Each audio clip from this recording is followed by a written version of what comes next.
Salam sejahtera Malaysia, terima kasih kerana menonton video-video dalam channel ini. Sebelum kita mula, jangan lupa untuk tekan tombol subscribe, share, like dan komen. Let's go! Salam sejahtera dan salam perpaduan kepada seluruh rakyat Malaysia. Berita panas hari ini dipetik daripada My Metro bertajuk Muhyiddin mohon batal 4 pertuduhan guna kedudukan untuk suapan RM232.5 juta ringgit. Berita penuh. Bekas Perdana Menteri Tan Sri Muhyiddin Yassin memfailkan permohonan bagi membatalkan 4 pertuduhan yang mendakwa beliau menggunakan kedudukannya untuk suapan berjumlah RM232.5 juta bagi Parti Pribumi Bersatu Malaysia Bersatu. Presiden Bersatu itu memfailkan notis usul tersebut menerusi Tuan Chetan Jetwani and Company semalam di Mahkamah Tinggi di sini dan menamakan pendakwa raya sebagai responden. Muhyiddin, yang juga pengurusi Perikatan Nasional, memohon agar beliau dilepas dan dibebaskan daripada keempat-empat pertuduhan yang dikenakan terhadapnya pada 10 Mac lalu selain prosiding kes itu di Mahkamah Session ditangguhkan. Menerusi affidavit sokongan yang difailkan bersama notis usul itu, beliau mendakwa keempat-empat pertuduhan adalah cacat dan tidak sah di sisi undang-undang. Ia bercanggah dengan Seksyen 152 Kanun Tata Cara Jenayah kerana tiada mana-mana satu pun daripada 4 pertuduhan itu mendedahkan kesalahan di bawah Seksyen 23-1 Akta Suruhanjaya Pencegahan Rasuah Malaysia SPRM dakwanya. Muhyiddin 75 sebagai Perdana Menteri ketika itu dan Presiden Bersatu didakwa menggunakan kedudukan beliau untuk suapan berjumlah RM232.5 juta daripada 3 syarikat iaitu Bukhari Equity Senderan Berhad, Nepotris Senderan Berhad dan Mamfor Senderan Berhad serta Datuk Azman Yusof bagi parti itu. Beliau didakwa melakukan perbuatan itu di Pejabat Perdana Menteri, Blok Utama Bangunan Perdana Putra, Pusat Pentadbiran Kerajaan Persekutuan di Putrajaya antara 1 Mac 2020 dan 20 Ogos 2021 mengikut Seksyen 23-1 Akta SPRM 2009. Muhyiddin turut berdepan 2 pertuduhan menerima wang hasil daripada aktiviti haram berjumlah RM195 juta daripada Bukhari Equity yang dimasukkan ke dalam akaun CIMB Bank milik Bersatu. Beliau didakwa melakukan perbuatan itu di CIMB Bank Cawangan Menara KL, Jalan Stesen Sentral di sini antara 25 Februari 2021 dan 16 Julai 2021 serta 8 Februari dan 8 Julai 2022 mengikut Akta Pencegahan Pengubahan Wang Haram, Pencegahan Pembiayaan Kegenasan dan Hasil daripada Aktiviti Haram 2001. Ahli Parlimen Pago itu juga didakwa di Mahkamah Session Shah Alam pada 13 Mac lalu atas 1 pertuduhan menerima wang hasil aktiviti haram berjumlah RM5 juta ringgit dan kes itu dipindahkan ke Mahkamah Session di sini untuk dibicarakan bersama. Sekian berita, salam Malaysia Madani. Salam sejahtera dan salam perpaduan kepada seluruh rakyat Malaysia. Berita panas hari ini dipetik daripada Malaysia Kini bertajuk MP PAS boleh didakwa menghasut berhubung soalan provokatif. Berita penuh.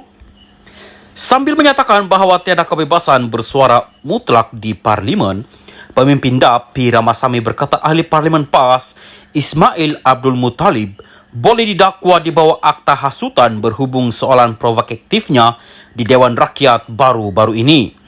Dia juga menggesa supaya ahli Parlimen Maran itu meletak jawatan dengan alasan Ismail tidak layak menjadi wakil rakyat. Pada nota sama, Timbalan Ketua Menteri 2 Pulau Pinang itu meragui jika kepimpinan PAS atau Perikatan Nasional akan mengambil tindakan terhadap Ismail. Kadang-kadang saya tertanya-tanya sama ada terdapat perbezaan di antara beberapa wakil rakyat kita dan bekas penyokong tegar sistem apartheid di Afrika Selatan. Ismail menyoal, apakah benar kerajaan berhasrat untuk memberi pengiktirafan kepada rakyat yang lahir selepas merdeka tanpa mengira warna kulit? Mengapa Kampung Baru Cina masih dikekalkan meskipun masih wujud komunisme di tempat tersebut Dan jika kerajaan negeri DAP di Pulau Pinang mendesak supaya laungan azan di negeri itu diharamkan. Adalah pelik bahawa selepas lebih 6 dekad kemerdekaan, negara yang menjadi penandatangan kepada pelbagai konvensyen PBB mengenai hak asasi manusia dan menentang sistem apartheid di Afrika Selatan serta pembela gerakan emansipasi lain, ahli parlimen hari ini bukan kejutan seorang ahli PAS mempunyai keberanian untuk membangkitkan soalan-soalan yang menjengkelkan jika tidak sekalipun benar-benar bodoh tambahnya. Semalam Malaysia kini melaporkan bahawa Ismail antara lain mengemukakan pertanyaan di Dewan Rakyat meminta kerajaan mewajarkan rasionalnya untuk mengiktiraf rakyat yang dilahirkan selepas merdeka di Malaysia tanpa mengira warna kulit. Ramasamy berkata kewarganegaraan bukan sains roket dan proses itu tidak melibatkan warna kulit. Bagaimana warna kulit boleh menjadi kriteria penentuan kerakyatan di Malaysia? Rakyat Malaysia tidak berkulit putih, tetapi mempunyai pelbagai warna kulit yang berbeza tambahnya.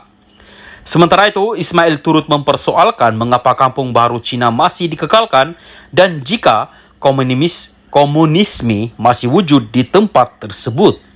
Menjawab soalan itu, Ramasamy berkata kampung baru itu ditubuhkan semasa darurat untuk menghentikan gangguan komunis terhadap penduduk kampung.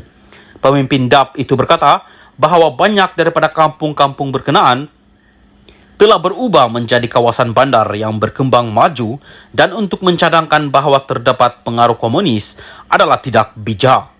Justru, Ramasamy berkata Ismail cuba meniupkan api perkauman untuk menghasut masyarakat Cina yang rajin dan bekerja keras itu.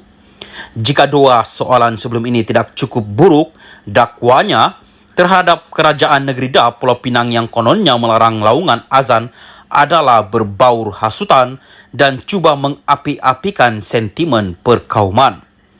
Tidak ada perkara seperti kebebasan bersuara mutlak di parlimen. Malah, Ismail boleh didakwa atas kesalahan menghasut, katanya lagi.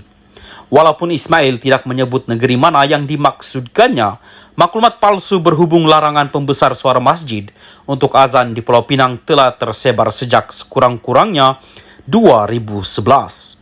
Maklumat salah ini telah dibangkitkan berulang kali selama bertahun-tahun untuk menyerang pentadbiran negeri pimpinan DAP, walaupun beberapa penjelasan telah dibuat.